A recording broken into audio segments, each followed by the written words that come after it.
Salut à tous et bienvenue dans cette nouvelle vidéo. Aujourd'hui, on va encore regarder un énigme. Vous voyez la vidéo précédente que j'ai fait, il y avait l'énigme concernant les âges. Aujourd'hui, c'est pareil. Donc, je vous invite déjà à vous abonner si vous êtes nouveau sur ma chaîne YouTube et profitez de toutes les vidéos que j'ai déjà depuis le départ. Je profite aussi pour vous remercier pour vos partages et vos commentaires, vos encouragements depuis le départ ou depuis le début de la création de cette chaîne YouTube. Je suis tellement contente, vous pouvez voir. Mais bon, comme j'ai dit, je suis sur pied. On va profiter encore avec des nouvelles vidéos et je profite de ces vacances pour faire juste ce qui nous détend un peu avant la rentrée pour reprendre les vidéos. Donc, on peut vraiment s'amuser et tout dans... Bref, dans le côté simple des maths sans toutefois compliquer les choses. Donc, aujourd'hui, voilà l'exercice qu'on a. L'an dernier, mon père... Alors, là, c'est ça. Mon père avait le double de mon âge. Mon père avait le double de mon âge l'an dernier. Cette année, nos deux âges s'expriment par les deux chiffres, mais s'écrit, bon, du moins s'écrit et tout ça, mais écrit, mais ces deux âges-là sont écrits dans un ordre différent. Donc, la question ici, c'est quel est l'âge de mon père? Alors, l'âge de mon père, ça veut aussi dire, en trouvant l'âge de mon père, je vais trouver mon âge. Donc, pour cela, qu'est-ce qu'on va faire? Dans le cadre de ce qu'on a ici, vous pouvez observer, si on regarde, nos deux âges s'expriment comme ceci. Donc, ça, c'est ce que j'ai. Mon père avait le double de mon âge. Donc, si je reviens un peu, on va considérer... Oh, ça, c'est ma béquille. Soit X et Y. Les chiffres qui constituent nos âges. Comme on a dit, l'âge de mon père, donc ça veut dire que si je considère cette année, ou on peut dire maintenant, donc si je dis maintenant, quel est mon âge? Et l'an dernier. L'an dernier. Donc, maintenant, mon âge, c'est quoi? Si je dis que mon âge, c'est dans cet ordre. Moi et mon père. Si je dis que mon âge, c'est dans l'ordre X, Y, alors, dans ce cas, c'est un peu particulier parce que X, Y qui est là représente le nombre, pas la multiplication. Donc, pour vraiment exprimer bien les choses, on va mettre comme ceci. X, Y. Et on va préciser que dans ceci, X représente le chiffre des dizaines, donc ça fait 10X. Et Y, chiffre des unités, ça fait Y. Donc, c'est un peu comme si on avait 10X plus Y. Dans la suite maintenant, l'âge de mon père, c'est l'inverse, du moins c'est le norme, c'est le même chiffre inversé, parce que là on est maintenant, c'est bien de l'âge qu'on parle cette année, ça va faire YX. Et si je représente de la même façon, ça fait tout simplement 10Y plus X. Alors donc, j'ai mon âge actuel et j'ai l'âge de mon père. Si je continue maintenant, l'an dernier, c'était mon âge moins 1. Et donc, ça fait tout simplement, je vais reprendre cette forme, ça fait 10X plus Y moins 1. Et l'âge de mon père, ça fait 10Y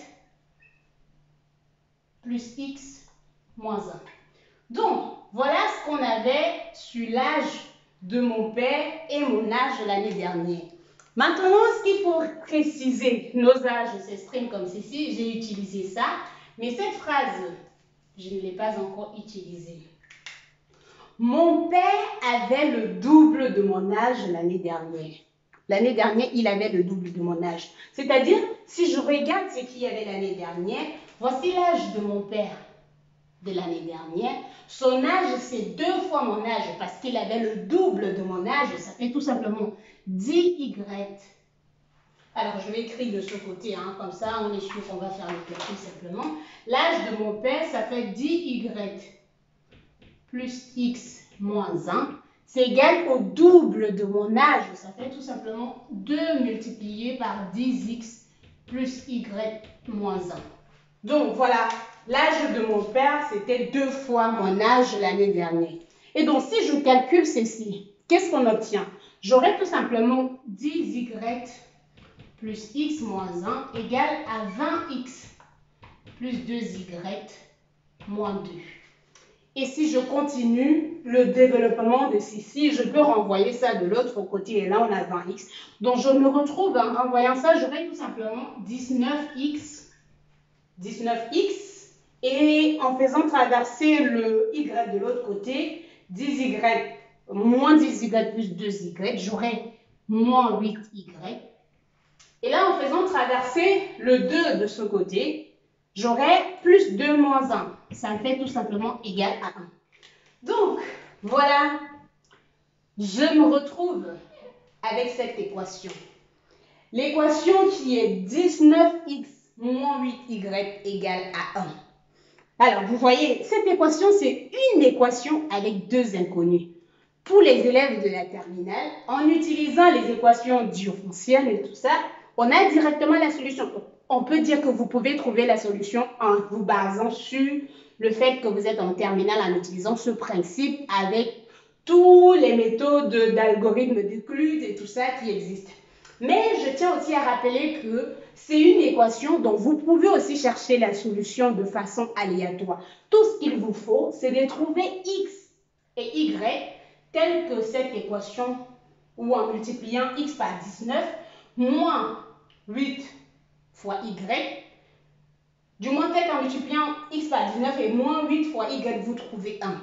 Et maintenant, je tiens à rappeler, comment est-ce qu'on sait que cette équation a une solution? Il suffit de regarder si 19 et 8 sont premiers entre eux. Le premier, ça veut dire qu'ils n'ont pas de diviseur commun. Du moins, leur plus grand diviseur commun, c'est 1. Vous voyez, 19 par exemple, on dit PGCD de 19 et 8. On est d'accord que je ne peux pas diviser 19 par 8. Là, 8 fois 8 ou 8, le multiple de 8, c'est 16. Ou du moins, on a d'autres multiples, ce qui est bien inférieur à 19. Et donc, 19 par contre, c'est un nombre premier, donc on ne peut pas avoir un diviseur de 19 en dehors de 19 et 1. Et donc, le plus grand diviseur qu'il y a entre 19, le nombre qu'on peut diviser 19 avec, c'est 1. Même si on a plusieurs autres diviseurs de 8, on peut conclure que le seul diviseur commun entre 19 et 8, c'est tout simplement 1.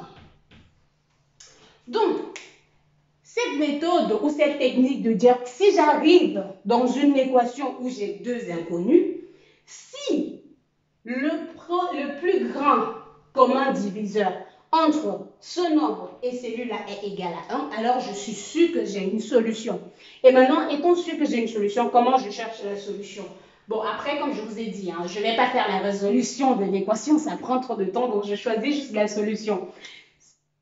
Et c'est ce qu'on appelle une solution particulière. En prenant par exemple x, c'est pas par exemple, c'est quelque chose que j'ai déjà cherché. C'est pas comme si on tâtonnait et on voyait directement. Mais vous le faites en ordre, quoi. Vous savez, vous connaissez la table de multiplication. Par 8, par exemple, vous cherchez de cette façon-là. Donc, si je fais par exemple x égale à 3 et y égale à 7, on est d'accord que 19 multiplié par 3, ça fait 57.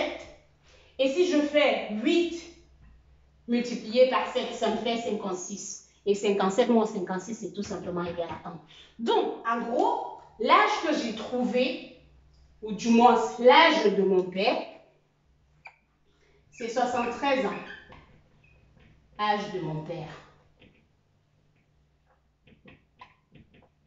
Et mon âge, bien évidemment, mon âge c'est XY, 37 ans. Et l'âge de mon père, c'est YX, 73 ans. Donc, voilà, c'est tout pour cette vidéo. Si vous avez aimé, si vous avez des questions, n'hésitez pas. En même temps, je peux aussi mettre le lien d'une vidéo que j'avais déjà fait sur un énigme, du moins, avec...